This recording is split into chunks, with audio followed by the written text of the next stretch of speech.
Hey, what's up, everybody? BDF 44 coming at you another video. All right, comfortably in the new room. I feel great. Just got off the phone with my family and all the people we do Bible study with. And the lesson this week was pretty strong. You know, basically, it's grace giving versus irresponsible giving. Grace giving is in you want to give, uh, like literally that. You want to give. It's with grace in your heart rather than just bearing, begrudgingly giving and ultimately giving more than what your heart would otherwise give, and not having to complain about it on the way out. And then responsible giving is, we talk about the like fundraisers that you might be intent on putting money into. Sometimes it's not just about the cause. The cause could be wonderful, but the execution of where the funds are supposed to go and making sure that you are sending your funds into spaces where good things can come from it. Because anybody can slap a cause next to a fundraiser and then proceed to only take $20 from that fund and give it to the actual cause and then pocket the rest of it or put it into other things or what have you. So just making sure, that was really what it's about today. Is just kind of giving, it was a lesson on that and helping us understand that. And I really appreciate that lesson because I'm actually kind of promoting a fundraiser for Gaza. But when I look at what's going on, ain't none of that money going to Gaza.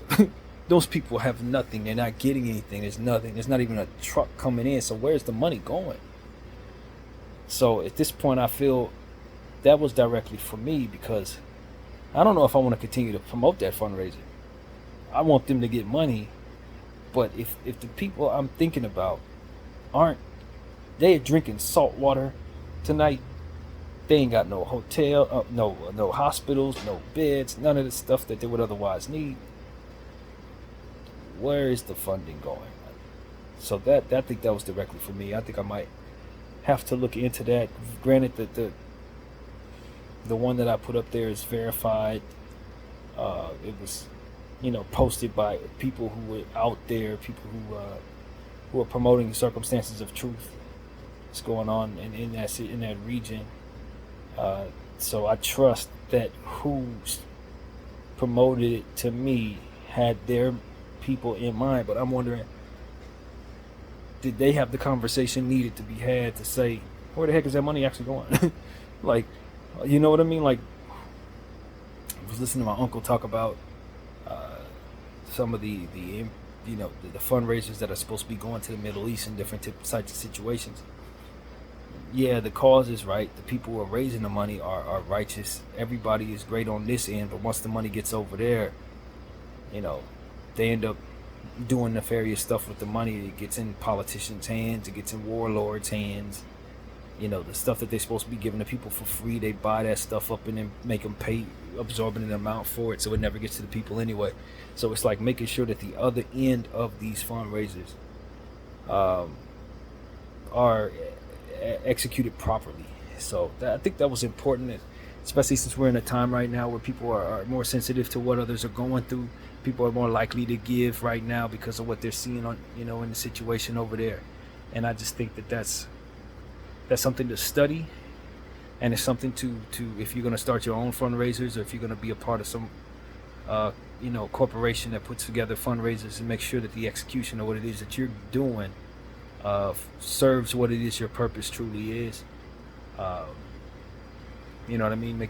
Not only making sure that everything on your end is good, but making sure that where your money's going, they're doing what they're supposed to be doing over there too. So that's what the message was, man. I really appreciated it, man, because I did put that Gaza fundraiser on my IG about 5 days ago, and I don't know if anybody like donated to it based on what I had done, but at the end of the day, I just want to see those people get what they're supposed to be getting.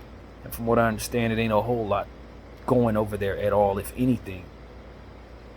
But terror, you know what I mean? So that was the message, man. That was the message. I felt a little off balance. guess it's because when we talk about giving and considering what I had to ask my family for just as early as yesterday, it's so uncomfortable, man. I'm really tired of having to do that, you know what I mean? But when I was in the thick of thinking about that while I was listening to my uncle speak, my grandfather chimed in.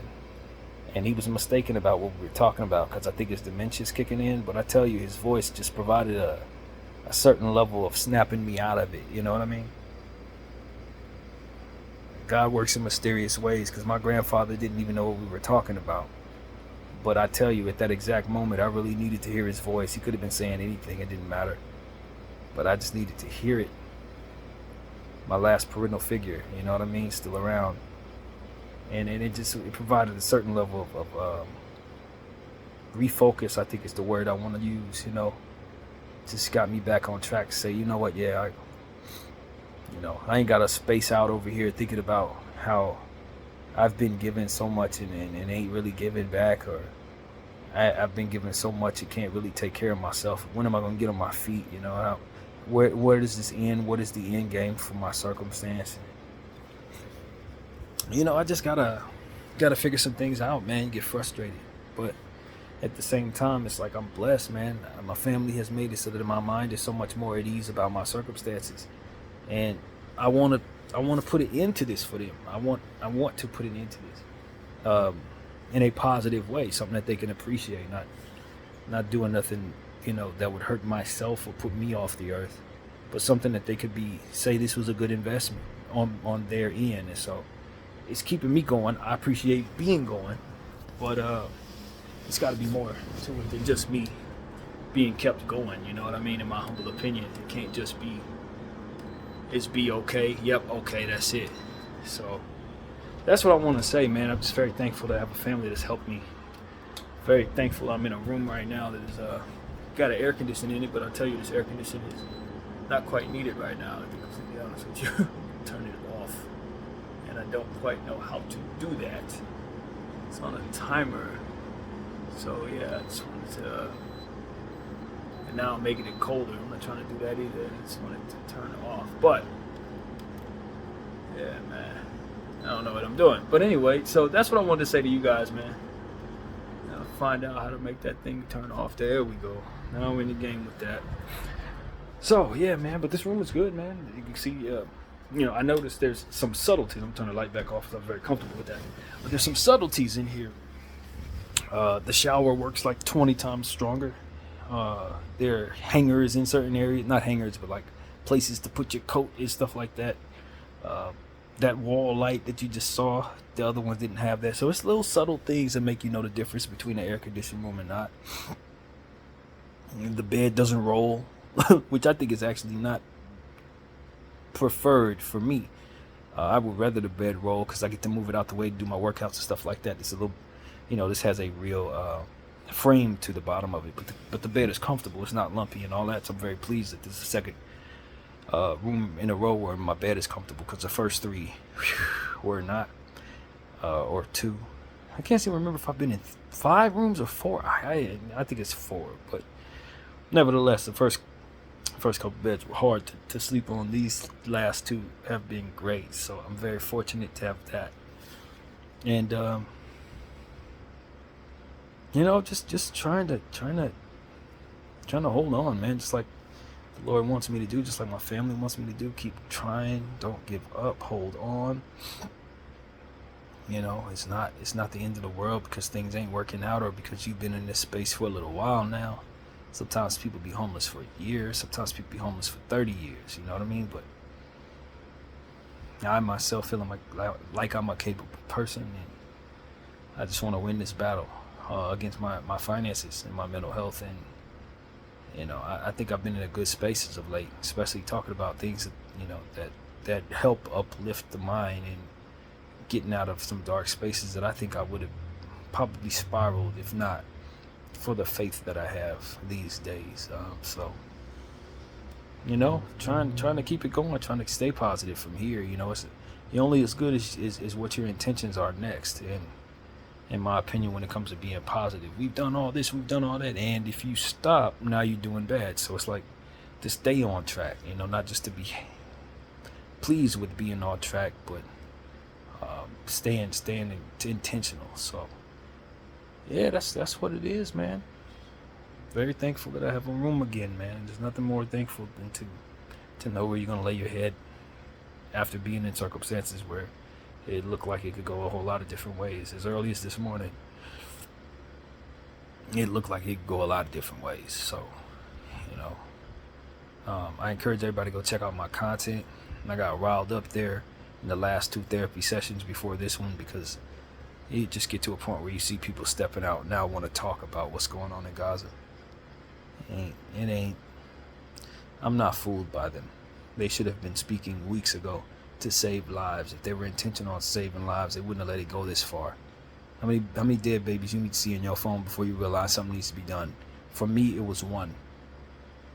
700 later, for myself personally, it's not.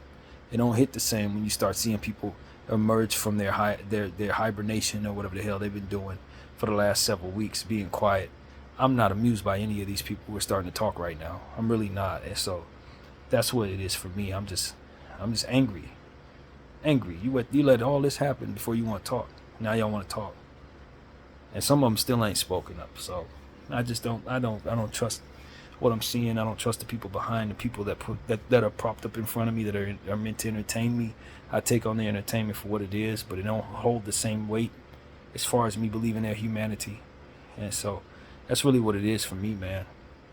But yeah, I'm gonna try to just make the most out of this night, maybe eat again, and try to figure out, what my next move will be for the evening. So yeah, I appreciate everybody for rocking with BDF 44. That's pretty much the end of this video, and I'm out.